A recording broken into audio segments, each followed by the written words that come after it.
Hello everyone, welcome to the session. आप सभी का बहुत बहुत स्वागत है। तो टारगेट एसबीआई पीओ मेंस और डाटा इंटरप्रिटेशन की ये क्लास, जिसमें आज हम मेंशुरेशन और प्रोबेबिलिटी पे बेस्ड जो है वो डीआई डिस्कस करेंगे। तो क्लास को एंड तक देखिएगा, क्योंकि यहाँ से आपके पेपर में क्वेश्चन जरूर पूछा जाता है। हालांकि इतने मुश्किल नहीं होते हैं इस टाइप के डीआई। जस्ट आपको अगर मेंशुरेशन के फॉर्मूलाज पता है और प्रोबेबिलिटी में थोड़ी सी समझ है तो आप आराम से कर सकते हो। फिर भी प्रैक्टिस पर्पज से ये क्लास अच्छी रहेगी, एक बार जरूर देखिएगा ताकि आपको आइडिया आ जाए कि पेपर में किस टाइप की चीजें आ सकती हैं। और इसके बाद आपको प्रैक्टिस अच्छे से करनी है, ये बात ध्यान रखिएगा, ठीक है। तो अलग अलग टाइप के मेंशुरेशन, 2D 3D। अब 2D और 3D में क्या डिफरेंस होता है, क्या ये सब चीजें आपको पता हो। जैसे मेंशुरेशन 2D है, यहाँ पे ऐसे फिगर आते हैं जिनकी लेंथ और ब्रेथ होती है, ठीक है। लेंथ और ब्रेथ होती है या विड्थ कह लो, ऐसे फिगर 2D में आते हैं। जैसे कि आपका ट्रायंगल हो गया, ठीक है, और जितने भी आपके क्वाड्रिलेटरल है, ठीक है। क्वाड्रिलेटरल में सब आ गया आपका, जैसे आपका पैरेललोग्राम है, चाहे आपका रेक्टेंगल है, चाहे आपका स्क्वायर है, चाहे आपका रोम्बस है, ठीक है, और चाहे आपका यहां पे ट्रेपेजियम है, ठीक है। और उसके बाद सर्कल। तो ये सारा आपका 2D में आता है। और 3D में आपके वो फिगर आते हैं जिन फिगर की लेंथ होती है, विड्थ होती है और इसके साथ हाइट या थिकनेस भी होती है, ठीक है। हाइट और थिकनेस भी होती है। जैसे मैं सबसे पहले बात करूंगा, क्यूब हो गया, क्यूबॉइड हो गया, ठीक है, सिलेंडर हो गया भाई आपका, कोन हो गया, स्फेयर हो गया, हेमिस्फेयर हो गया। तो मोस्टली जो क्वेश्चन है पेपर में वो इन्हीं फिगर पे आते हैं आपके, ठीक है। और इसमें भी आगे फिर आप प्रिज्म हो गया, पिरामिड हो गया, होलो सिलेंडर हो गया, ठीक है, टेट्राहेड्रन हो गया। तो बहुत सारे फिगर आ सकते हैं, बट मोस्टली आपके जो क्वेश्चन है वो या तो यहाँ से या यहाँ से, बस इन्हीं से पूछे जाते हैं डीआई की फॉर्म में। और इनमें भी अगर आपको इनकी बेसिक नॉलेज नहीं है किसी फिगर के बारे में, ठीक है, और उनके फॉर्मूलाज नहीं पता, तो आपके लिए चैलेंज आएंगे। अदरवाइज आप आराम से कर सकते हो, ज़्यादा दिक्कत नहीं आएगी, ठीक है। बट अभी आप प्रैक्टिस करोगे, धीरे धीरे चीज़ें आपको समझ में आएंगी तो और ज़्यादा क्लियर होता चलेगा। ये वन बाय वन डिस्कस करते हैं, ठीक है। अब पहला क्वेश्चन है।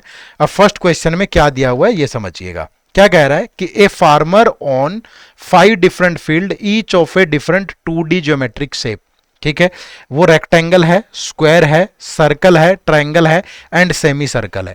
The total area of all fields combined is 4.62 hectares. Conversion note 1 hectare is equal to 10,000 metre square. तो total area is equal to 46,200 metre square, ठीक है। तो the pie chart below shows the percentage distribution of the total area among these field. तो यहां पे बताया गया है कि किसका एरिया कितना है, ठीक है। अब ये क्या है, एक रेक्टेंगल है, ठीक है। यहां आप देखिएगा ब्लू में, ये स्क्वायर है, ठीक है, ये आपका सर्कल है, ये आपकी ट्रायंगल है जो येलो वाला एरिया है, और ये आपका सेमी सर्कल है, ठीक है। ये एरिया को रिप्रेजेंट कर रहे हैं। अब टोटल है 100% एरिया, और एरिया कितना है 46,200। 20 से 20 तो 1% की वैल्यू कितनी 462। अब जाके रेक्टेंगल का एरिया अगर निकालना है तो इसको 30 से मल्टीप्लाई करोगे, 0 3 2 जा 6, 3 6 जा 18, 3 4 जा 12 प्लस 1 13, 25%। मतलब इसको 25 से मल्टीप्लाई करोगे, 25 2 जा 50, 25 6 जा 150 और 50 155, ठीक है, 15 25 4 जा 100 और 15, तो ये एरिया आ गया 11,550। सर्कल का एरिया 20% है, तो 0 2 2 जा 4, 2 6 जा 12, 2 4 जा 8, तो 9240, ठीक है। ट्रायंगल का एरिया 15% है, तो 15 इंटू 4 6 2 15 2 जा 30, 90 3 93, 9 15 चौके 60 और 9। सेमी सर्कल का जो एरिया है दैट इज 10%, तो 4620 मीटर स्क्वायर, ठीक है। और इसके अलावा एडिशनल इंफॉर्मेशन भी है। वो एडिशनल इंफॉर्मेशन क्या है वो यहां पे दी गई है कि the breadth of the rectangular field is 60 metre, the triangle is right angled with base 90 metre, the semicircle and circular field have the same radius, ठीक है। The rectangular field is fenced all 4 sides at a cost of 120 per foot, 1 meter is equal to 3.281 feet. The farmer grows and sells grass on the circular and semicircular field. Cost of growing grass is 2 meter per square or selling price is 4.5 meter per square. The square field is used to grow wheat, yielding a profit of 30 per meter square. The triangle field is used to grow vegetable, it incurs 15 metre per square as cost but it sold at 25 metre per square. ठीक है, तो ये information है, ये area था। अब इस पे जो भी क्वेश्चन होंगे उनको बारी बारी से सोल्व करते हैं। अब पहला क्वेश्चन है, what is the length of the rectangular field in metre. ठीक है, length of the rectangular field. अब रेक्टेंगुलर फील्ड की जो ब्रेथ है दैट इज 60। रेक्टेंगुलर फील्ड का एरिया कितना है 13860। तो एरिया क्या होता है length into breadth, that is 13860। और जो ब्रेथ है आपकी वो 60 है, तो 13860 बाय 60, तो 0 से 0, ये 6 से जाएगा, 6 2 जा 12, 6 3 जा 61, तो कितनी आ गई 231 मीटर। ठीक है, आसान है, सिर्फ फॉर्मूलाज आपको पता होना चाहिए, इनमें ज्यादा दिक्कत नहीं आती है। ठीक है, अब बहुत ज्यादा कैलकुलेटिव होगा इतना तो आप पेपर में भी अटेम्प्ट नहीं कर पाओगे भाई, वो आपको स्किप करना पड़ेगा, बट एक बेसिक आइडिया के लिए ये काफी है क्वेश्चन, प्रैक्टिस आपको इन पे करनी है। देखो नेक्स्ट क्या है, find the height of the triangle knowing it is right angled. Height of the triangle बताओ, और ये राइट एंगल है, तो राइट एंगल ट्रायंगल का एरिया होता है 1/2 बेस इनटू हाइट। ठीक है, ये होता है। तो पहले यहां से ये देखो कि राइट एंगल ट्रायंगल का एरिया कितना है 6930 मीटर स्क्वायर, और जो बेस है यहां पे दिया हुआ है कि the right angle triangle based 90 metre, तो 90 मीटर है, तो 1/2 इसकी हाइट बतानी है। तो हाइट के लिए क्या करेंगे 6930, ये 1/2 इधर आके 2/1, और ये जो बेस है 90 ये इधर आके डिवाइड करेगा। ठीक है भाई, तो अब देखो ये 0 से 0 कट गया, 9 से जाएगा, 9 7 जा 63, फिर 7, तो ये 154 मीटर। तो इसकी जो आपकी हाइट आ गई दैट इज ऑप्शन नंबर 4। अगला है question number 3, what is the net profit from the circular and semicircular field if farmer grows and sells grass। ठीक है, farmer grows and sells grass, what is the net profit from the circular and semicircular field। ठीक है भाई, तो पहले ये देखो कि सर्कुलर और सेमी सर्कुलर फील्ड का एरिया कितना है। अब सर्कल का एरिया है 9240, सेमी सर्कल का है 4620। ठीक है, तो 9240 और 4620, तो जो टोटल एरिया है दैट इज 68, इतना हो गया भाई। अब यहां पे अगर मैं देखूं ग्रास में, यहां पे देखो कि cost of growing grass is 2 metre per square और selling is 4.5 metre per square. जो प्रॉफिट होगा per metre square that is 4.5 minus 2 2.5।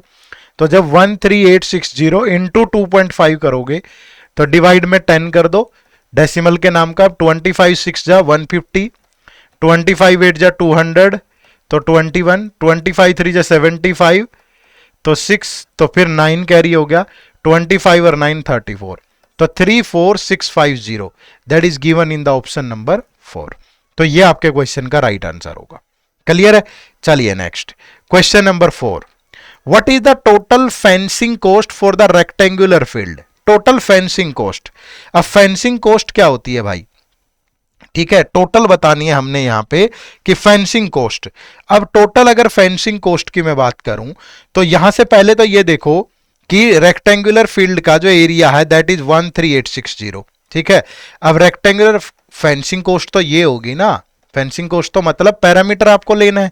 ठीक है, अगर पैरामीटर लेना है तो हमने ये देखो यहां इसकी लेंथ निकाली थी 231 और ब्रेथ गिवन है 60, तो 231, तो रेक्टेंगुलर फील्ड का जो पेरीमीटर होता है, पेरीमीटर क्या होता है 2 इंटू एल प्लस बी। ठीक है, तो 2 इंटू 60 प्लस 231, तो ये हो गया पेरीमीटर 2 इंटू 291, तो दैट इज 2582। ठीक है, और जो कॉस्ट है वो ध्यान से देखिएगा, जो कॉस्ट है वो यहां पे दी गई है, the rectangular field is fenced on all 4 side eight a cost of ₹120 per foot, और 1 मीटर में 3.281 फीट है। तो पहले तो इसको फीट में चेंज करो 3.281, और फिर 1 मीटर का खर्चा, 1 फुट का खर्चा 120 है, तो ये टोटल कॉस्ट बैठेगी। अब यहां पे इस डेसिमल के नाम का 1000 ले लो, ये 0 से 0 कैंसल, अब इसकी मल्टीप्लाई करो भाई, तो पहले 3281 की 582 से कर देते हैं, 2 2 56 6 8 64 16 22 24 26। मैं हिंदी में ज़्यादा कंफर्टेबल महसूस करता हूँ कैलकुलेशन करते हुए, जल्दी होनी चाहिए, जिस मर्जी भाषा में करो, मैथ की कोई लैंग्वेज थोड़ा होती है। 5 8 40, 4 10 14 15 16, तो ये आ गया 2 14, और ये बनेगा 6 10 15, ये 9 0, ये 9 1, अब इसको 12 से मल्टीप्लाई कर दो, तो 12 दूनी 24, 2 48 50 5 60 65 100, 12 नहीं में 108, 6 114, 108 अगेन और 109, 12 10 22। ठीक है, तो कुछ इतना बन रहा है और ये 2 जीरो है तो यहां ये लग जाएगा, तो 2,29,145.04। ठीक है, बट यहाँ 2,29,144.8 दे रखी है, मे भी अप्रोक्सीमेटली इतना ही बनता होगा, कहीं कैलकुलेशन में गड़बड़ तो नहीं किया हमने। 2 16 4 5 इतना टाइम नहीं खराब करते। ठीक है, इसी के आसपास आ रहा है तो यही आपके सवाल का बिल्कुल राइट आंसर होगा। ठीक है, अगर चेक करनी है तो कर भी लो। 12 दूनी 24, 4 लास्ट में ये आ रहा है ये कितना आएगा 2 6 231 और 60 291 582 3.281, तो 12 2 दूनी 4 लास्ट में तो 4 ही आएगा। हो सकता है ये अप्रोक्सीमेटली दे रखा हो, ये आगे भी बनता होगा ना कुछ 3.281 समथिंग कुछ ना कुछ बनता होगा, तो उस हिसाब से दिया हुआ, तो अप्रोक्सीमेटली आप यहीं पे लगा दीजिएगा। ठीक है, नेक्स्ट है question number 5। What is the combined profit from square and rectangular field? Square and rectangular field क्या कंबाइंड? अब ये देखो, square field is used to grow yielding a profit of 30 meter per square. The triangular field is used to grow vegetable. It occurs 15 meter per square as cost 25. तो जो square field है उस पे 30 पर metre square का profit हो रहा है, तो ये है 11550। स्क्वायर फील्ड का एरिया है 11550 और इस पे 30 का प्रॉफिट हो रहा है। ठीक है, अब जो ट्रायंगुलर फील्ड है, ट्रायंगुलर फील्ड का एरिया है 6930 और इस पे ग्रोइंग का एक्सपेंडिचर 15 है और सेल 25 में हो रहा है, तो 10 का प्रॉफिट है, तो इंटू 10, तो यहां से टोटल बना 0, 3 5 जा 15, 3 5 जा 15, 116, 33 34, फिर ये बन गया 00 और ये बन गया 396, तो ये बनेगा 00851, तो 415800 given in the option number 4। Clear है भाई? तो आराम से बना सकते हो। मैं ये बोलूंगा आपको कि आपकी कमांड सिर्फ फॉर्मूलाज पे होनी चाहिए। ठीक है, ज्यादा कोई लेंदी कैलकुलेशन तो दे देगा लेंदी, लेकिन बहुत उलझा के नहीं देता है, तो आप कैलकुलेशन पे अपनी कमांड रखो और फॉर्मूलाज पे तो आप कर पाओगे। ठीक है, चलो नेक्स्ट देखो question number 6 to 10। Dimension of 5 rectangular plots, the table chart shows the length and breadth of 5 different rectangular plot A to E. तो लेंथ और ब्रेथ दे रखी है इनकी, तो यहां पे हम इनका एरिया और पैरामीटर और निकाल लेते हैं, अगर ज्यादा कुछ पूछेगा तो और देख लेंगे। ठीक है, तो एरिया और ये निकालने में तो ज्यादा कष्ट आएगा भी नहीं। ठीक है, अब देखो यहां पे पेरीमीटर ले लेते हैं इनका और यहाँ पे एरिया ले लेते हैं, और बाकी कोई इन्फॉर्मेशन होगी तो वो देख लेंगे, मोस्टली इसी पे होते हैं। 25 और 20 कितना हो गया भाई 45, 45 इंटू 2 90, क्योंकि एरिया क्या होता है, पैरामीटर होता है 2 इंटू एल प्लस बी और एरिया होता है एल इंटू बी, तो 25 इंटू 20 500, 30 इंटू 45 30 प्लस 45 30 प्लस 15 45 टू जा 90 और 30 इंटू 15 450, 28 और 14 42 84, 14 अट्ठे 112, 11 14 28 और 11 39 एरिया, 24 और 28 42, 42 दूनी 84, 18 चौक 72 7 36 7 43, 25 प्लस 20 45, डबल करोगे 90 और एरिया आ गया 500। ठीक है, अगर और कुछ एक्स्ट्रा इंफॉर्मेशन चाहिए होगी तो वो निकाल लेंगे, अदरवाइज सोल्व कर लेते हैं। अब क्या कह रहा है, if each plot is fenced completely, ये थोड़ा आसान डीआई है। ठीक है, मतलब पेपर में इससे लेवल थोड़ा ज्यादा हो सकता है, बट मैं यहाँ थोड़ा समझाने के पर्पज से आपको बता रहा हूँ। इस क्लास का पर्पज ये नहीं है कि मतलब ये बताना है कि कैसे डीआई आ सकते हैं। ठीक है, आप प्रैक्टिस करिए ज्यादा से ज्यादा, क्विजीज वगैरह आपको दी गई है, आप हमारे कोर्स से प्रैक्टिस कर सकते हो, तो आप करो वहां से। ठीक है, if each plot is fenced completely, what is the total fencing length parameter required for all 5 plots? Total length तो सबका सम कर दो पैरामीटर का, 4 प्लस 4 कितना 8, 9 9 18 26 34 और 9 43, तो 438 सेंटीमीटर। तो option number 2 is the right answer. Next question number 7। what is the difference between the total area of all 5 plots, total area of all 5 plot, ये है भाई 2 plus 2 4, 5 plus 9 14, 3 17, 6 10 17 5 22। तो टोटल 5 प्लॉट्स का जो एरिया है वो 2274 है and the area of the largest plot, तो लार्जेस्ट का 500 है, इसमें से 500 माइनस कर दो तो ये 1774 होगा। तो option number 2 is the right answer. Clear है? चलो next question number 8। If plot B is converted into a square of equal area, what is the side length of the square rounded to the nearest integer. Plot B is converted into a square of equal area. Plot B, अब plot B का जो area है that is 450, ठीक है, इसको अगर square में convert कर दें तो स्क्वायर का एरिया ये होगा। तो साइड बताओ, अब 21 का स्क्वायर होता है 441, तो ये इसी के अप्रोक्सीमेटली है ना, ठीक है भाई, क्योंकि 22 का स्क्वायर करोगे 484, ये तो काफी दूर हो जाएगा इससे, तो नियरेस्ट पूछा है तो 21 इज द राइट आंसर। ठीक है, question number 9। If the cost of tiling per centimetre square is 2.5, तो what is the total cost of tiling only plot C and plot D. ठीक है, plot C and plot D. ठीक है भाई, देखो तो सी और डी का जो एरिया है दैट इज 392 और 432, 392 और 432, तो 392 और 432, तो टोटल एरिया हो गया 824। अब इसमें कॉस्ट ऑफ टाइलिंग पर स्क्वायर सेंटीमीटर इज दिस, तो इंटू 2.5 कर दो, तो 824 इंटू 2.5, डेसिमल के नाम का 10 नीचे, 5 से गया 5, 5 से गया 2, तो 2 से गया 412, तो 2060 बनेगा भाई। तो right answer is option number 4। Clear है? चलो next question number 10। A circular garden is to be created with the area equal to the average area of all 5 plots. ठीक है, तो ए सर्कुलर गार्डन, तो what will be the radius of the garden approximately. A circular garden is to be created with area equal to the average area of all 5 plot, तो total 5 plots का जो area है that is 2274। ठीक है, और इसकी average क्या होगी, डिवाइड बाय 5। अब वो कह रहा है कि ये सेम एरिया एक सर्कल का है, ठीक है, और सर्कल का एरिया होता है पाई आर स्क्वायर, और वो कह रहा है पाई की वैल्यू 3.14 ले लो या 22/7 ले लो, तो ये हो गया भाई 2274 डिवाइड बाय 5, तो यहां आके 7/22। अब इसको 22 से काटूं 0 और 22 3 जा, इतना बनेगा अप्रोक्सीमेटली। ठीक है, और अगर इतना बनेगा अप्रोक्सीमेटली तो इसको मल्टीप्लाई कर दो, अब 7 या 21 7 डिवाइड बाय 5। ठीक है, तो ये आ गया 5 से जाएगा तो 5 14 140 144 अप्रोक्सीमेटली आर स्क्वायर की वैल्यू, तो आर की वैल्यू अप्रोक्सीमेटली 12 बनेगी, 12 समथिंग बनेगी, 12 पॉइंट समथिंग, लेकिन बहुत ज्यादा समथिंग नहीं, तो 12 point something is given in the 12.03।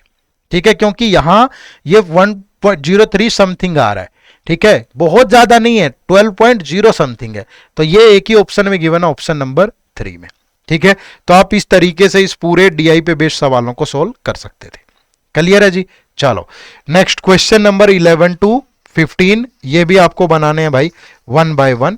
ठीक है, देखो क्या चीजें दी गई हैं और उनको किस तरीके से बनाना है।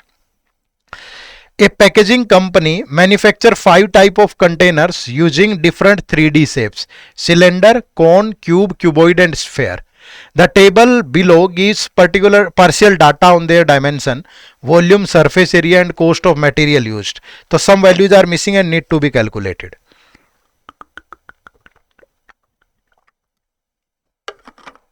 So all dimensions are in centimeter, surface area are in centimeter square, volume in centimeter cube and cost in rupees, और cost of material used is surface area into 2।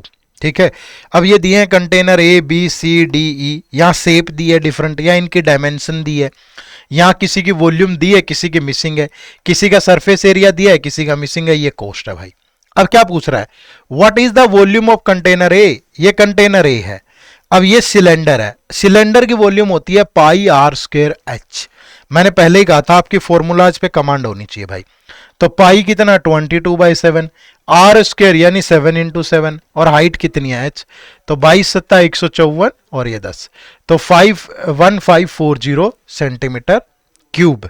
ठीक है, अब नेक्स्ट क्वेश्चन क्या है, question number 12, what is the side of the cube used in container B. Container B, अब ये cube है, अब क्यूब की वॉल्यूम क्या होती है, साइड का क्यूब, तो साइड का क्यूब दैट इज 1728, तो साइड इज कितना, ये किसका क्यूब होता है, 12 का, तो right answer is option number 1। Easy लग रहा है देखने में, बट ये है कि आप अगर थोड़ी सी मेहनत करोगे फॉर्मूलाज पे, इन सब चीजों पे बना पाओगे, ठीक है। थोड़ी और कैलकुलेशन डाल देगा पेपर में, ज्यादा वो नहीं है, इंफॉर्मेशन तो ऐसी होगी, क्वेश्चन थोड़े टेढ़े बना देगा, ठीक है। देखो क्या कह रहा है, what is the cost of material used for container C. Container C में कॉस्ट ऑफ मटेरियल, ठीक है। अब यहां पे सिंपल सी चीज एक समझने वाली है कि उसने बोला कि जो कॉस्ट ऑफ मटेरियल है वो सरफेस एरिया इंटू 2 है, और सरफेस एरिया कितना है 616, तो कॉस्ट कितनी होगी इंटू 2 कर दो भाई, तो 1232, तो ये आ गया राइट आंसर ऑप्शन नंबर 3। हाथ पैर नहीं फुलाने हैं पेपर में, मैं ये नहीं कह रहा हूं कि इससे मुश्किल नहीं आ सकता है, एक ये थोड़ा आपको सिर्फ एक हिंट देने के लिए कि किस तरह की चीजें आपसे वो पेपर में पूछेगा। नेक्स्ट है, what is the height of the cone used in the container D. Container D में अब यहां पे हाइट बतानी है। अब हमें पता है कि एक कोन की जो वॉल्यूम होती है that is 1/3 pi r square h, और वॉल्यूम दी है कितनी 539, ठीक है। तो ये हो जाएगा, और रेडियस है 7, तो हाइट कितनी भाई 539 इंटू 3/1, और पाई का मतलब 7/22, और आर कितना है 7, तो यहां आके डिवाइड करेगा ये 7 इंटू 7, ठीक है। तो ये 7 से 7 गया, ये 7 से जाएगा 7 7 जा 49, 7 7 जा 11 से गया 2, 11 से गया 7, तो 21/2, तो दैट इज 10.5 सेंटीमीटर। तो option number 1 is the right answer. Clear है भाई, इस तरीके से वो आपसे पूछने जा रहा है। नेक्स्ट क्वेश्चन, वीडियो पॉज करके भी ट्राई करें, यहां तो मैं बता रहा हूं सीधा सीधा, कोई ज्यादा मुश्किल नहीं है। देखो, what is the height of the cuboid in container E, यहां पे हाइट बतानी है भाई। अब इसका सरफेस एरिया दिया है, अब क्यूबॉइड का जो सरफेस एरिया होता है that is 2 into L B plus B H plus L H, ठीक है, यही होता है।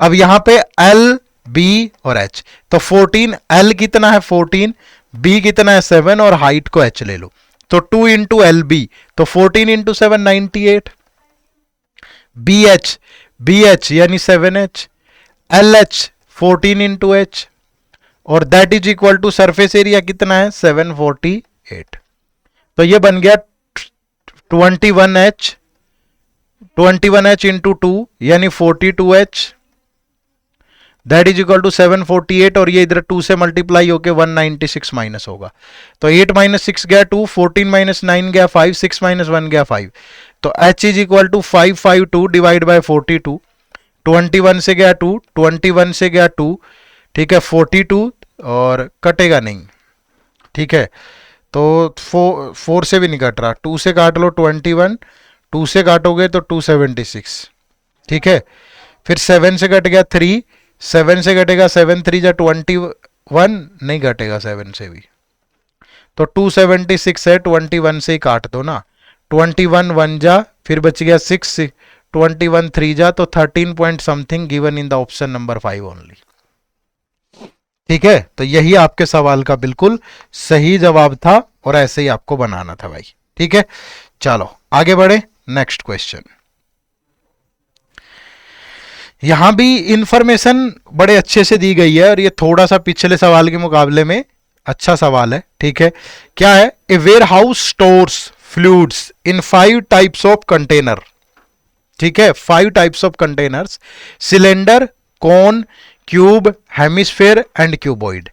The table below gives partial data about dimensions, total capacity, volume of fluid filled, surface area in contact with fluid, or some containers are filled to specify ratios and surface areas calculation are affected accordingly. So all dimensions in centimeter, volume in centimeter cube, centimeter square, cube is filled diagonally, face tilted, ठीक है, fluid only touches the lateral surface area and base when partially filled, assume vertically alignment for cylinder, cone and cuboid, hemisphere is filled flat side up. ये सारी चीजें बड़ी महत्वपूर्ण है, आपको पता होनी चाहिए थी यहाँ, ठीक है। चलो देखो क्या है क्वेश्चन। अब ये कंटेनर है ए बी सी डी और ई, ये शेप है अलग अलग, ये डायमेंशन है और वॉल्यूम फील्ड है, आप ट्राई करो, ठीक है, पहला क्वेश्चन आपके लिए, आप बताओ जरा, हरी अप गाइज, फटाफट भाई।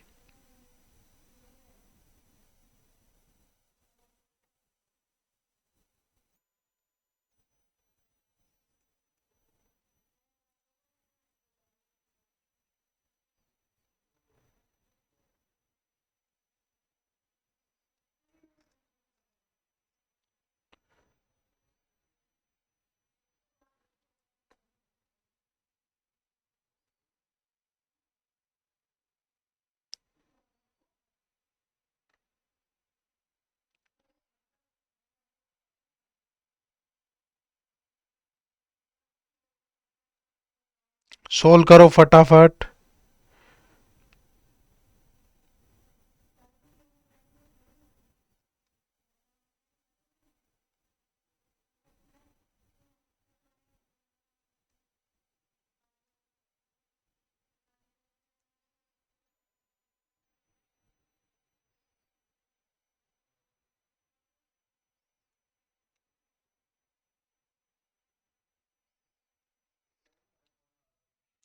देखो, what is the total volume of container A, ठीक है, total volume of container A क्या है, सिलेंडर, ठीक है, और वॉल्यूम फील्ड कितनी है, 924, तो टोटल वॉल्यूम बतानी है, ठीक है, और रेडियस आर है, हाइट 12 है, तो कंटेनर ए सिलेंडर है, तो सिलेंडर की पाई आर स्क्वायर और H12, तो 154 गुना 12 है, तो 12 चौक 48, 60 64, 12 और 6 18, तो 1848 सेंटीमीटर क्यूब, तो ज्यादा मुश्किल नहीं था ये तो। चलो question number 17, what is the height of the cone in container B if it is 1/3 full and hold 539 centimetre cube, ठीक है, किसकी बात हो रही है, अब कोन की बात हो रही है, ठीक है, 1/3 फुल है और वॉल्यूम फील्ड है इतनी, तो इसकी टोटल वॉल्यूम कितनी होगी भाई, 539 में 1/3 फील्ड है ना, तो ये 1/3 के बराबर होगा, तो टोटल वॉल्यूम इतनी होगी इसकी, है ना, और टोटल वॉल्यूम इतनी होगी, कोन की वॉल्यूम होती है 1/3 पाई और आर स्क्वायर एच, तो आर कितना है 7, तो 7 और इंटू हाइट हमें इसकी बतानी है, तो ये देखो किससे सिंपलीफाई होगा, 7 से 7 गया, फिर अब हाइट कितनी आ जाएगी 539 into three divide by 22 into 7, तो ये 7 से घटेगा, 7 7 जा कितना 49, 7 7 जा 49, 11 से गया 7, 11 से गया 2, तो 7 3 जा 21, 3 जा 63 बाई 2, तो ये 31.5, तो option number 3 is the right answer. Clear है भाई, चलो next question number 18, if the cube is tilted and filled exactly up to the diagonal center, तो what is the volume of fluid, ठीक है, क्यूब, अब क्यूब की side कितनी है 10, अब वो कह रहा है कि इसको जो फिल किया गया है वो हाइट फील्ड डायगोनल का सेंटर, तो डायगोनल के सेंटर में तो हाफ होगा, तो इसका डायगोनल क्या होता है, क्यूब का डायगोनल क्या होता है,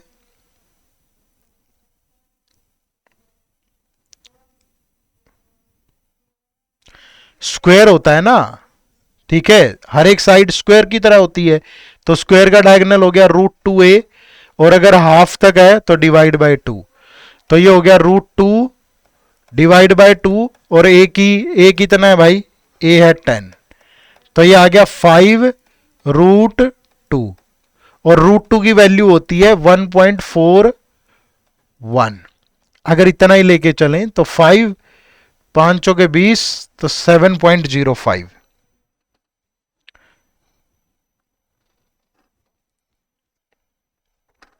ठीक है,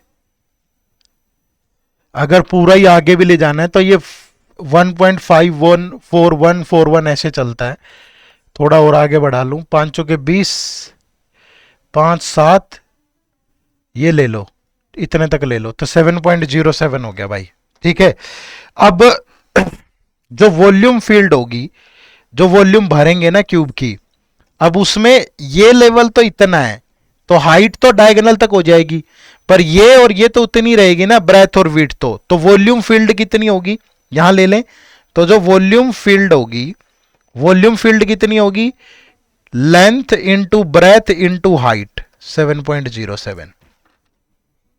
ठीक है, तो ये वॉल्यूम फील्ड आ जाएगी। तो ये कितना हो जाएगा, ये हो गया भाई 0 से 0 तो 707 सेंटीमीटर क्यूब। लेकिन यहां उसने एक चीज और दे रखी है,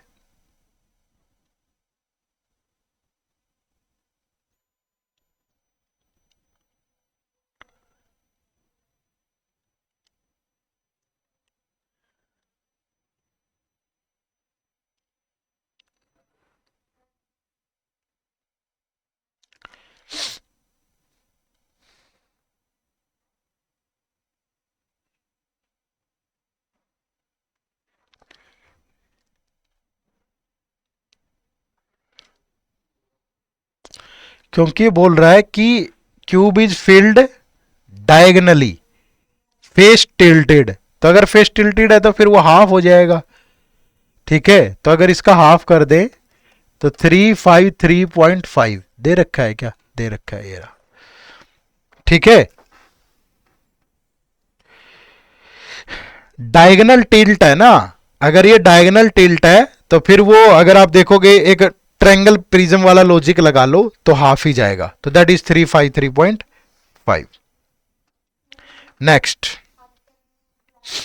what is the surface area in contact with fluid inside the hemisphere if it is half filled flat base up?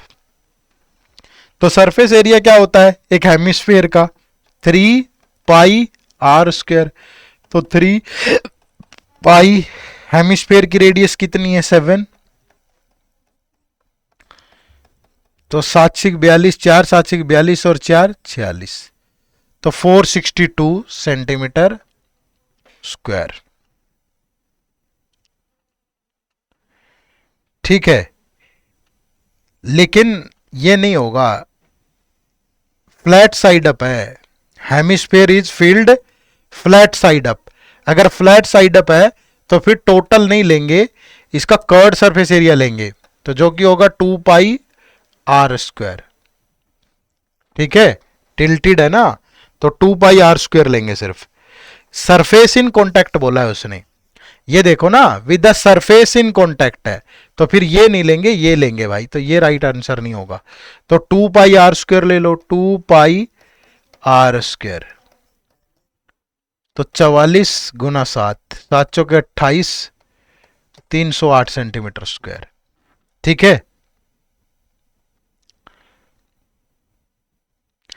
Fluid only touches the lateral surface area and base when partially field.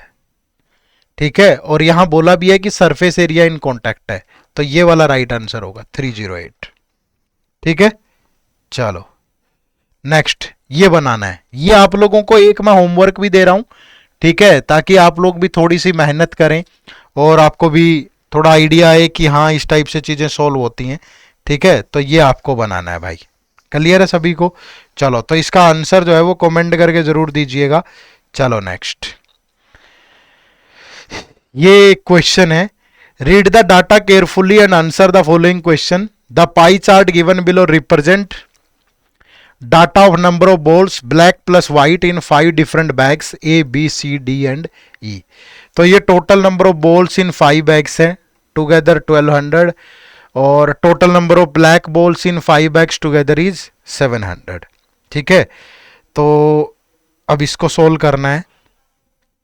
Table बना लेंगे अलग से,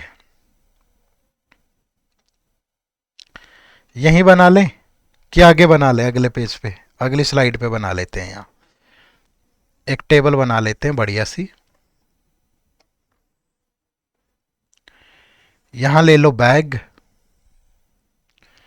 bag ए, B, C, D और ई, total 5 bag है, ए, B, C, D और ई। इसमें probability का इतना यूज नहीं है, मैं बता रहा हूं इस क्वेश्चन में, लेकिन कैलकुलेशन के नजरिए से ये बहुत अच्छा क्वेश्चन है। ये टोटल बॉल है, ये ब्लैक बॉल है और ये वाइट बॉल है। तो जो टोटल बॉल है वो 1200 गिवन है, ब्लैक बॉल 700 है, तो व्हाइट बॉल 500 होंगी। ठीक है, ये दिया गया है 1200 700, तो दो ही तरह की बॉल है। ठीक है, अब ये इंफॉर्मेशन ले लो, ए में m% है 20 15 n, m%, ये m% है, ये 20% है, ये 15% है, ये n% है, और ये m+n-5% है, m+n-5। ठीक है, अगर यहां देखें तो 20p-q 15r, 20p-q 15 और r% है। ठीक है भाई, और उसके बाद जो भी इंफॉर्मेशन होगी उसे सॉल्व कर लेंगे, थोड़ा लेंदी है मुझे लग रहा है। अगर इसका 20% लें ये तो सीधा हो गया, 1200 का 20% 240, 15% लें तो 180। ठीक है, इसका m% लें तो 12m, n% लें तो 12n। ठीक है, तो m+n-5% लोगे तो ये क्या बनेगा, 12 इंटू m+n-5, कुछ ऐसा।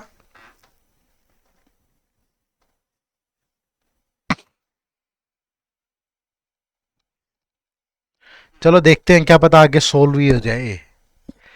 इसका 20% लोगे तो 140, p% लोगे तो 7p, q% लोगे तो 7q, 15% लोगे तो 130 105, 15 सत्ते 105, r% लोगे तो 7r।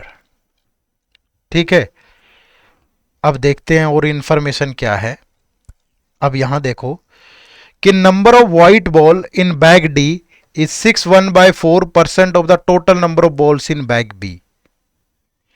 ठीक है, बैग डी में व्हाइट बॉल, बैग डी में व्हाइट बॉल, ये रही भाई व्हाइट बॉल ये। तो बैग बी में जो टोटल बॉल है कितनी है, 240, तो इस 240 का 61/4 25/4% है। 25 से गया 4, 4 से गया 60, 4 से गया 15, तो ये आ गई 15। तो अगर ये 15 है तो ये 15 और 105, तो टोटल होगी 120, तो n की वैल्यू आ गई 10। अगर n की वैल्यू 10 आई तो फिर ये देखो ये बन जाएगा 10%, तो m+10-5, तो ये बन गया m+5%। ठीक है, और m इसका लेंगे तो 12m+60 बन जाएगा, m+5% ऑफ 1200। ये 1% की वैल्यू 12 है तो मल्टीप्लाई कर दो, ये बन गया बस। चलो उसके बाद देखो, number of black ball in bag B is 110 more than the number of white ball in bag B. ठीक है, तो ये जो है इससे अब यहां पे ब्लैक और व्हाइट बॉल का जो सम है 240 है, और ब्लैक और व्हाइट बॉल का जो डिफरेंस है वो 110 है, तो 2 टाइम ऑफ ब्लैक बॉल ये कैंसल, तो ये आ गया 350, तो ब्लैक बॉल इज 175, तो ये आ गया 175। तो ये कितनी बची भाई, 240 में से 25, ये आ गई 65। ठीक है, तो यहां 7p की वैल्यू 175 है, तो p की वैल्यू आ गई 25। ठीक है, अब उसके बाद नेक्स्ट इंफॉर्मेशन क्या है कि total number of black ball in bag E, total number of black ball in bag E, bag E में ब्लैक बॉल कितनी है भाई, 7r, and white ball in bag C, white ball in bag C पता नहीं कितनी है ये white ball in bag सी।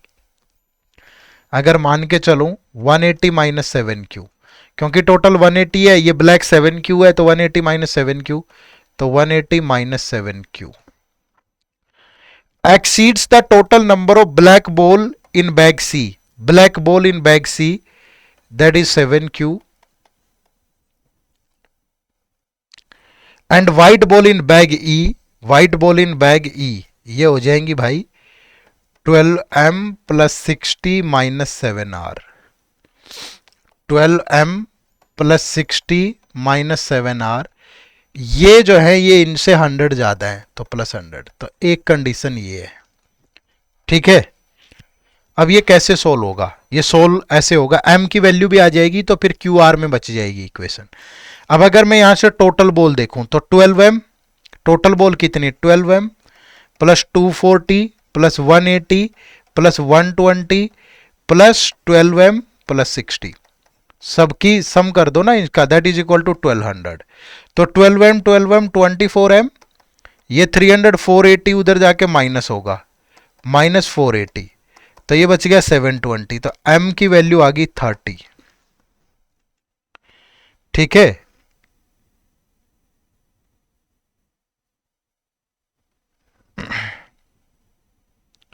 कुछ बच तो नहीं गया ना, 240 180 120 12m प्लस 60, ये अगर मैं 180 120 करूं 300 600 होगा ना, ये 120 भूल गए हम, 600, तो 600 ही बचेगा। तो m की वैल्यू आ जाएगी 24 टू जा 25, m की वैल्यू 25, तो 12 इंटू 25, m की वैल्यू आई 25, तो 12 इंटू 25 300, और ये 300 प्लस 60 360। अब m की वैल्यू 25 यहां भी पुट कर सकते हो, तो 12m बन जाएगा 300। ठीक है, तो अगर इसी को सोल्व कर लें पहले, 7r, ये 7r इधर आके प्लस का होगा 14r, ये इधर आके माइनस होगा तो 14q, ये 360 और 100 460 और 180 उधर जाके माइनस होगा तो 280, 14 से डिवाइड कर दूं तो r माइनस क्यू बच गया 20। ठीक है, और q यहां से भी आ जाएगा। अगर total number of white ball देख लें 140 और 175 और 105, तो 140 plus 175 plus 7q plus 105 plus 7r, that is equal to 700। तो 7q plus 7r that is equal to 700, 175 105 280 और 180 420, तो 7q प्लस 7r बच गया 280, तो q प्लस r 7 से गया 40।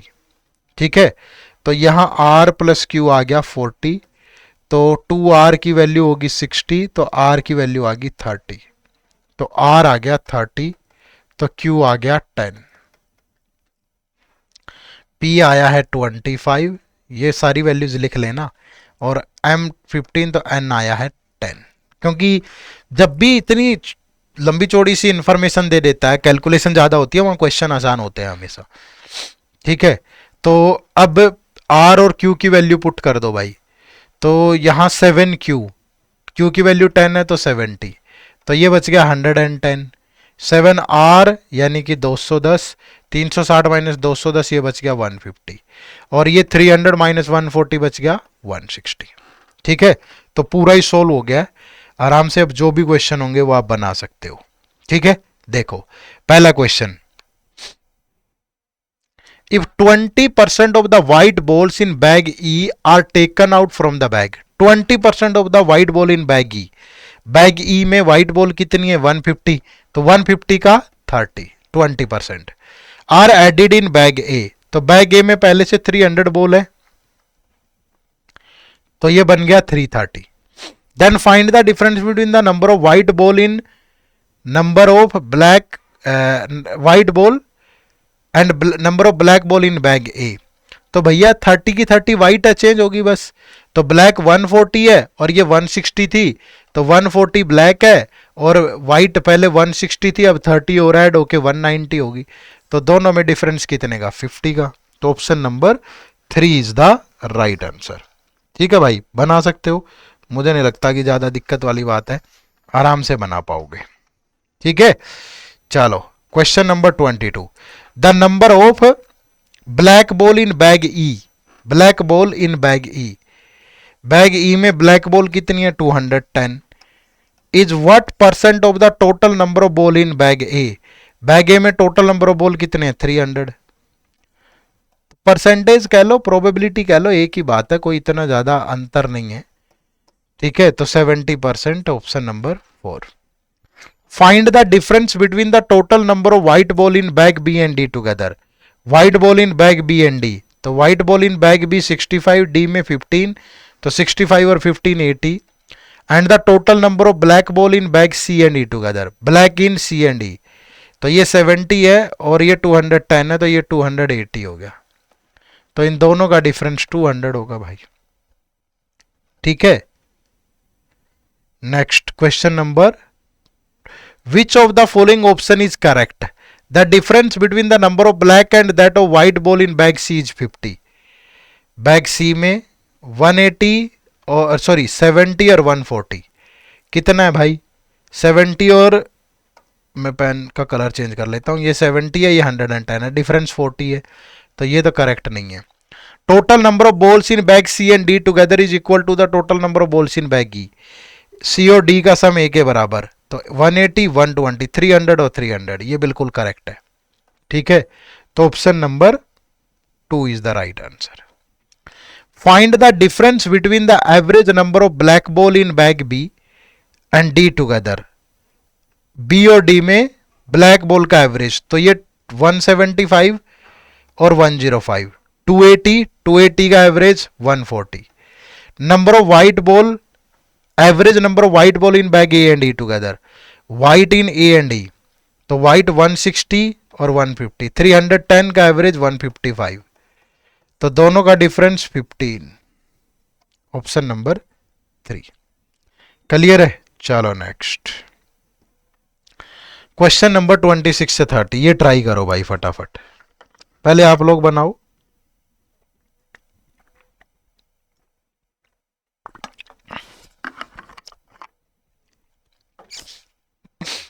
हरी अप गाइस, आप लोगों को बनाना है भाई पहले।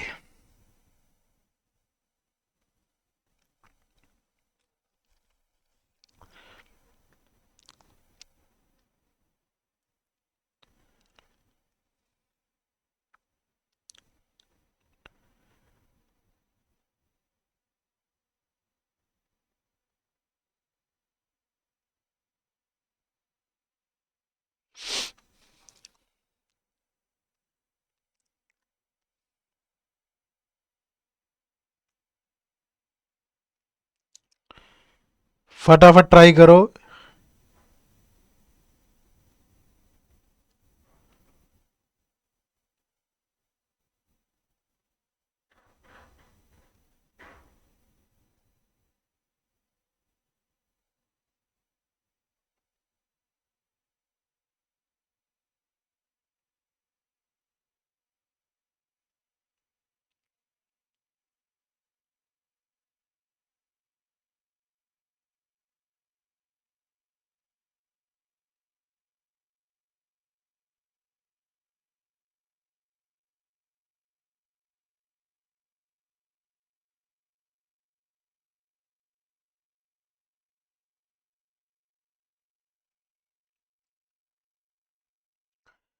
फटाफट भाई कमेंट करके बताओ कि हुआ कि नहीं।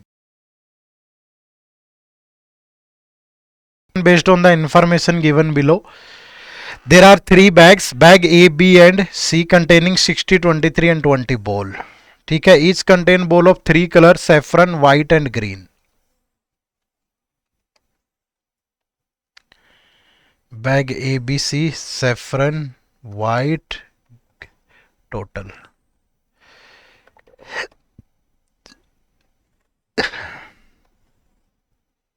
A, B, C, saffron, white, green और टोटल। तो ये हैं एबीसी में 16, 23 और 20। The ratio of the number of saffron ball to white ball in bag A and B is 3:2। Saffron and white, तो ये है 3:2। अगर मैं कहूं कि ये 3x है तो ये 2x है, और इसमें है बैग बी में 2:3, में कहूं कि ये 2y है तो ये 3y है। ठीक है, तो ये तो ऐसे ही सोल्व होगी इक्वेशन। अच्छा ग्रीन भी तो नहीं पता ना अभी, चलो आगे देखते हैं क्या है। The number of green balls in bag A is 1 more than the number of white ball in bag C. अगर यहां z है, ठीक है, तो यहां z+1 है। And the number of saffron ball in bag C is twice the number of green ball in bag C. तो अगर यहां z/2 है तो यहां z है, बस इतना सही है। The ratio of the number of green ball in bag A to the number of green ball in bag B is 3:4। तो ये जो रेशियो है ये 3:4 है। And the ratio of the number of green ball in bag B, ये जो है, to the number of green ball in bag C is 8:5। ये जो रेशियो है ये 8:5 है।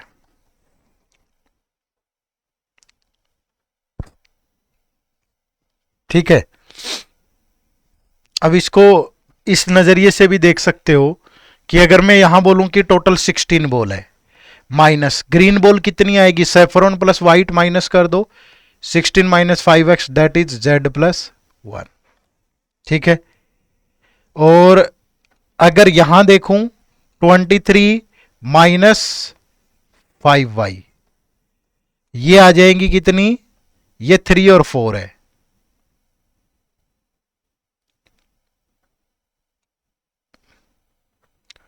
मतलब इसका 4/3, 4/3 ऑफ z+1। एक इक्वेशन ये बन गई।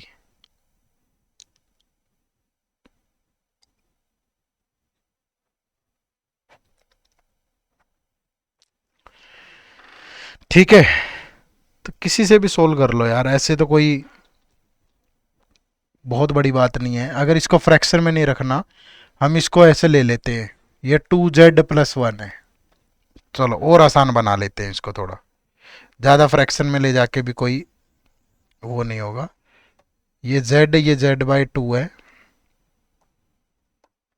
तो मैंने कहा कि ये z है, ये 2z है, ये 8:5 है। ठीक है, तो ये 2z+1 हो जाएगी। ठीक है,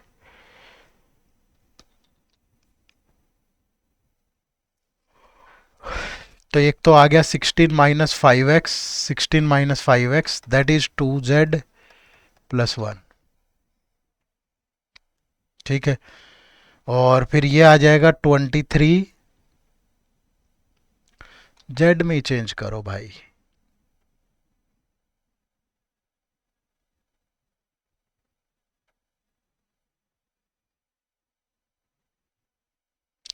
और ये आ गया 2z+1, और ये 23 - 5y।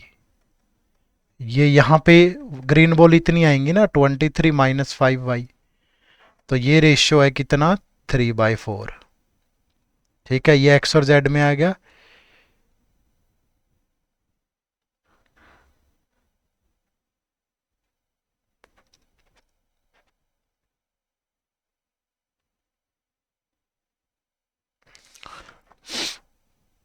और फिर इनमें बनाओगे रेशियो, तो ये है 23 - 5y और डिवाइड बाय जेड,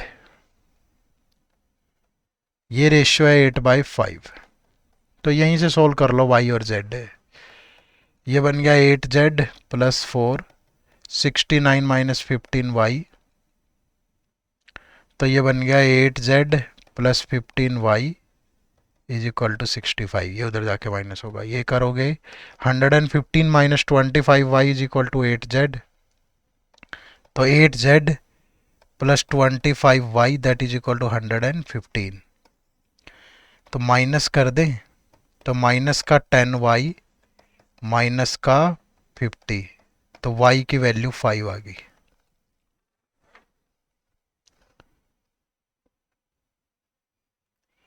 गड़बड़ कर दी क्या कुछ?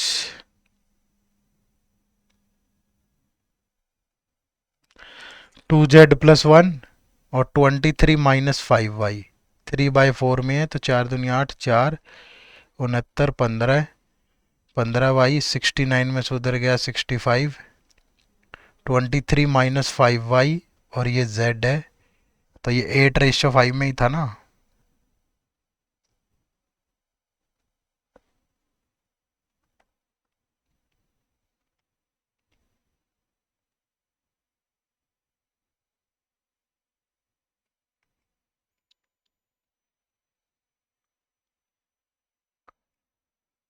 तो y की वैल्यू 5 आ रही है।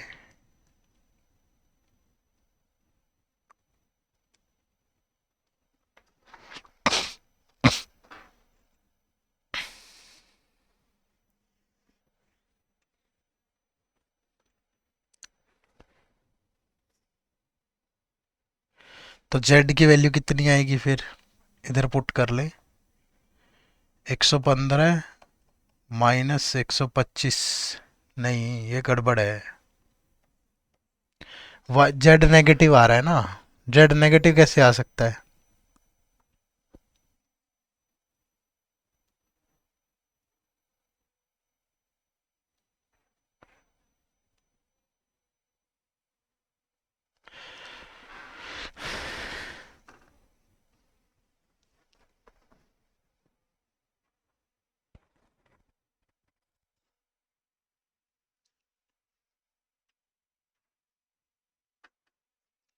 दोबारा से देखो एक बार।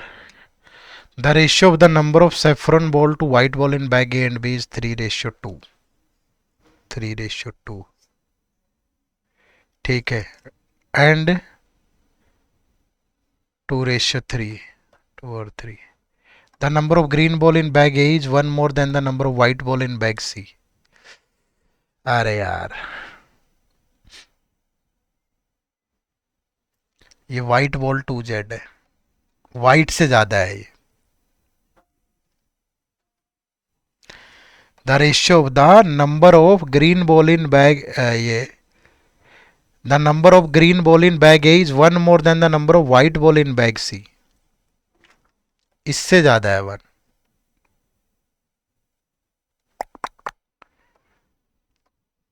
चलो दोबारा से बनाते हैं।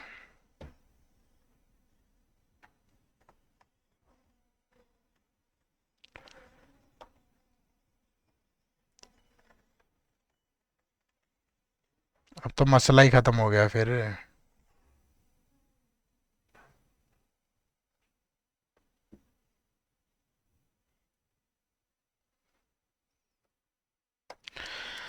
The number of green ball in bag A is 1 more than the number of white ball in bag C. तो व्हाइट बॉल जो भी होगी यहाँ, इससे 1 more है ये, ठीक है।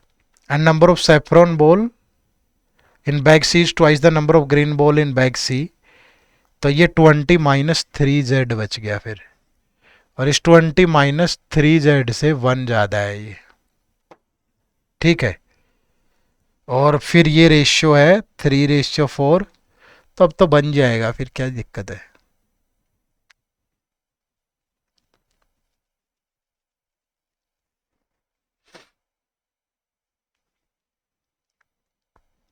अब तो इसी से बना लो, इन दोनों से ही बन जाएगा कि 20 - 21 - 3z by 23 - 5y that is equal to 3/4। और ये 23 - 5y/z दैट इज 8/5। तो 84 - 12z दैट इज 69 - 15y। तो उधर जाके प्लस का हो जाएगा 12z माइनस में ये उधर जाके माइनस होगा 15। और ये बन गया 69 - 25y दैट इज 8z। तो 8z minus plus 25y that is equal to 69। नहीं नहीं भाई, 5 115 है ना ये, तो 115। अब इसको 2 से मल्टीप्लाई कर दें तो 24z माइनस 30y इज 30। इसको 3 से कर दें तो 24z प्लस का 75y और 345, माइनस माइनस माइनस, तो ये कैंसिल। माइनस का 45y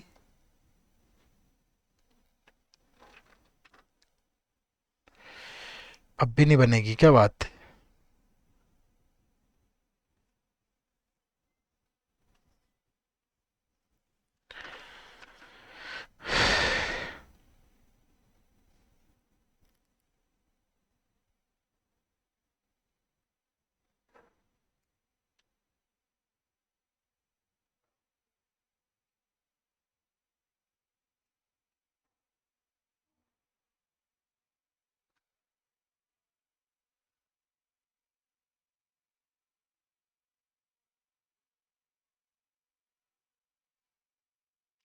अच्छा, माइनस माइनस का 105 वाई हो जाएगा ना, और ये माइनस का 315 है, तो y की वैल्यू 3 आएगी। बन जाता होगा, देखो अगर y की वैल्यू 3 आई, यहाँ पुट कर दें 12z 45 इज इक्वल टू 15, तो z की वैल्यू 60/12 यानी कि 5, तो z की वैल्यू 5 आ गई। ठीक है, तो z की वैल्यू 5 है, तो ये 10 आ गया, ये 5 आ गया, ये भी 5 आ गया। y की वैल्यू 3 है, तो ये 6 आ गया, ये 9 आ गया, ये 8 आ गया, 4 दूनी 8, 3 दूनी 6 यहाँ आ गया, तो 6 10, 3:2 में ये भी 6 आ रही है, 4। 16 में से 6 माइनस करोगे तो 10, तो 10 3:2 में डिवाइड होगा तो 6:4, तो x की वैल्यू कितनी आई, 2। चलो निपट गया ये भी। अब क्वेश्चन देखो इस पे भाई, पहला question number 26। 3 balls are drawn randomly from bag A. What is the probability that each drawn ball is of different color? Bag A से, ठीक है, तो बैग ए में 646 बॉल है और टोटल 16 है भाई, तो डिफरेंट कलर की और 6C1 4C1 6C1, total 16C3। क्योंकि रैंडमली डिफरेंट डिफरेंट कलर की है, तो या तो वो होगी या दूसरी, मतलब 1 सैफरन होगी, 1 वाइट होगी और 1 ग्रीन होगी। ये 6 into 4 into 6 divide by 16C3 होता है, 16 इंटू 15 इंटू 14 और 3 2 1, ये आता है ना आपको परमुटेशन कॉम्बिनेशन। अगर ये कॉम्बिनेशन नहीं आता तो फिर फंस जाओगे भाई। तो ये बन गया 3 2 1, मतलब 16C3 का मतलब है 16 को 3 टर्म्स तक खोल दो और डिवाइड बाय 3 फैक्टोरियल। तो ये 3 से गया 5, 2 से गया 7, अब ये कटेगा किसी से, तो 2 से गया 3, 2 से गया 8, ये 4 से गया 2 और 2 से गया 3, तो ऊपर बच गया 9, नीचे बच गया 35, तो 9/35। क्लियर है। नेक्स्ट है 2 balls are drawn from bag C. What is the probability that both balls are of white color? ठीक है, तो white C में white कितनी है 5, तो 5C2 और डिवाइड बाय 20C2, 5C2 और टोटल है 20C2, तो 5 इंटू 4, 20 को 2 टर्म्स तक खोलोगे 20 इंटू 19, 4 5 है तो 1/19, option number 1। 4 balls are drawn from bag B. What is the probability that 2 are saffron, 1 is white and 1 is green? Bag B में 6 9 8, saffron 6 है, वाइट 9 है और ग्रीन 8 है। ठीक है, तो 2 balls आर सेफ्रॉन, तो 6C2, 1 इज वाइट तो 9C1, 1 इज ग्रीन तो 8C1 और डिवाइड बाय टोटल है 23C4। तो 6C2 का मतलब 6 into 5 divide by 2, 9C1 8C1, 23 into 22 into 21 into 20 और 4C32 का मतलब 4 इंटू 3 इंटू 2, तो ये 2 से कट गया तो 3। ठीक है, ये 5 4 जा 20 और फिर 3 से कट गया 7, फिर 2 से कट गया 11 और तो कट ही नहीं रहा। 8 ने 72, 72 तिया 216 है। अब 216 यहीं गिवन है, मल्टीप्लाई कर लो, 11 तिया 33, 22 3 25, 7 तिया 21, 216 बटे 7 तिया 21 है तो 1771। बिल्कुल सही है भाई। ठीक है, तो इन 2 सवालों का आंसर आप कमेंट सेक्शन में दोगे भाई। ठीक है, तो आप सभी को टाइप करके बताना है कि इन दोनों क्वेश्चन का आंसर क्या होने वाला है। क्लियर है सभी को? कोई दिक्कत हो तो बताओ। तो एक आइडिया देने के लिए ये क्लास काफ़ी है, अब आपको ज़्यादा से ज़्यादा प्रैक्टिस करनी पड़ेगी क्योंकि पेपर में तो खुद को ही सोल्व करना है ना भाई। तो एक आइडिया तो आ गया कि कैसी चीज़ें आ सकती हैं, बहुत डीप में नहीं पढ़ा है हमने, मैंने नहीं बताया मेंसुरेशन में ये क्या वो क्या प्रोबेबिलिटी, क्योंकि ये तो प्री के लेवल पे हो चुकी हैं चीज़ें। ठीक है, तो मेंस में तो डीआई आएगा, तो ऑलरेडी मैं ये तो अज्यूम करके चलूंगा ही ना कि आपको फॉर्मूलाज आते होंगे, आपको पता होगा परमुटेशन क्या होता है, कॉम्बिनेशन क्या होता है, प्रोबेबिलिटी क्या होती है। ठीक है, तो इतना बारीकी से तो नहीं था, बट प्रैक्टिस पर्पज से ही अच्छा था। ठीक है, चलो प्रैक्टिस करते रहिएगा, और कुछ भी डाउट हो तो कमेंट सेक्शन में जरूर टाइप करिएगा। आप सबका बहुत बहुत शुक्रिया, थैंक यू वेरी मच। जय हिंद, जय भारत।